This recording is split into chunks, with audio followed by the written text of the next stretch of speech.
U.S. Central Command, under the command of General Eric Kurilla, executed Operation Midnight Hammer, a deliberate and precise strike against 3 Iranian nuclear facilities. No other military in the world could have done this. Last night, on the President's orders, U.S. Central Command, under the command of General Eric Kurilla, executed Operation Midnight Hammer, a deliberate and precise strike against 3 Iranian nuclear facilities. This was a complex and high-risk mission carried out with exceptional skill and discipline by our joint force. I want to thank every service member, planner, operator that made this mission possible.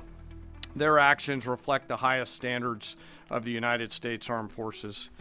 This operation was designed to severely degrade Iran's nuclear weapons infrastructure. It was planned and executed across multiple domains and theaters with coordination that reflects our ability to project power globally with speed and precision at the time and place of our nation's choosing.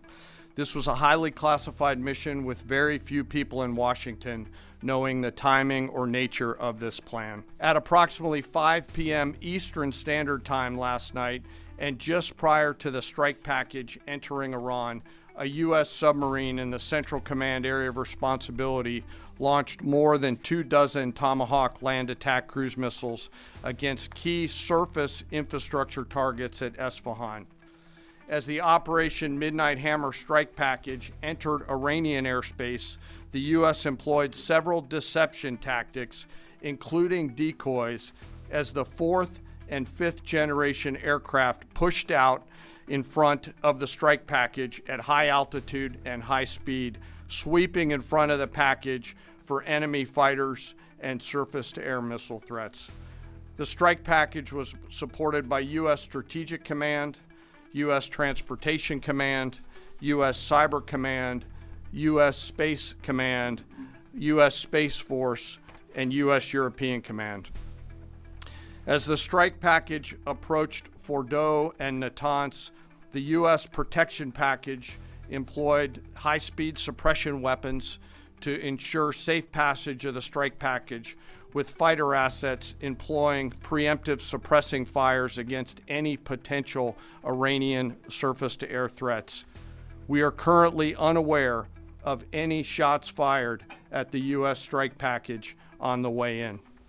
At approximately 6:40 p.m. Eastern Standard Time, 2:10 a.m. Iran time, the lead B-2 dropped 2 GBU-57 massive ordnance penetrator weapons on the first of several aim points at Fordow.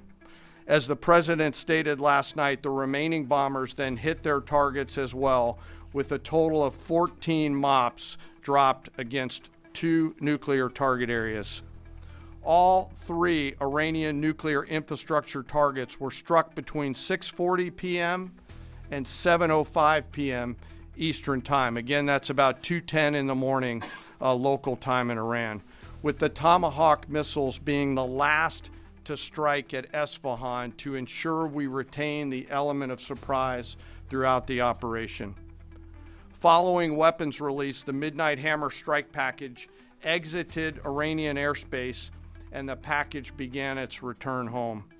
We are unaware of any shots fired at the package on the way out. Iran's fighters did not fly, and it appears that Iran's surface-to-air missile systems did not see us. Throughout the mission, we retained the element of surprise.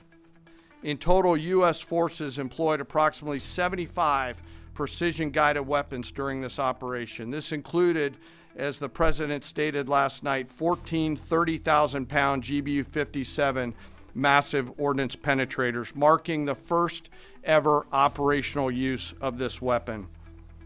I know that battle damage is of great interest.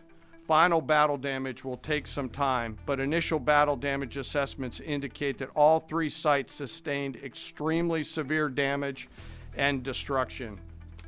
More than 125 U.S. aircraft participated in this mission, including B-2 stealth bombers, multiple flights of 4th and 5th generation fighters, dozens and dozens of air refueling tankers, a guided missile submarine, and a full array of intelligence, surveillance, and reconnaissance aircraft, as well as hundreds of maintenance and operational professionals.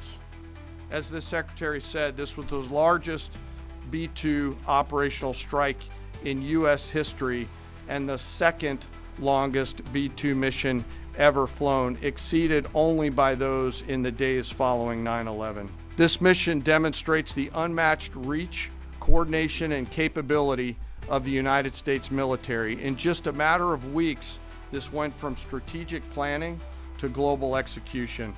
This operation underscores the unmatched capabilities and global reach of the United States military. As the President clearly said last night, no other military in the world could have done this.